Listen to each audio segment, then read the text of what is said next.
No team goes from being a good team to a bad team overnight, and even though England had a poor winter, they've still got a lot of talent, and I believe this summer they'll play some great cricket.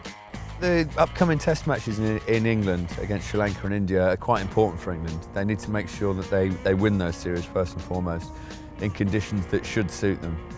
So they need to be batting well, bowling well, and playing with a lot of confidence.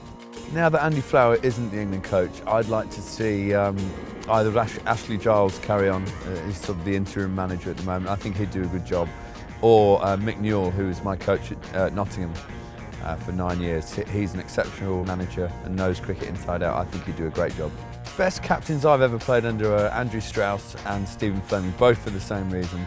They got the absolute best out of their players. And I stood next to them both at slip all the time, trying to pick their brains, trying to give them advice or whatever, and both of them didn't listen to a word of it, so they're both very good.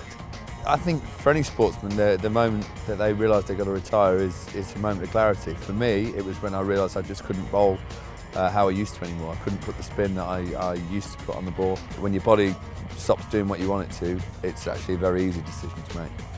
There are some good spin bowlers in England. There's still a lot of talented young guys like Scotty Borthwick at Durham, Danny Briggs down at Hampshire. There's a couple at Yorkshire, Azim Rafiq and Adil Rashid. So there are talented spinners in England, and they will come through sooner or later. Psychology plays a huge part in all sport. There's nothing more dangerous than a confident team. The trick is to always convince yourself, which you sometimes need to do, that you're in good form, that you're happy, that you're going to perform well. If you can do that, then you're onto a winning formula.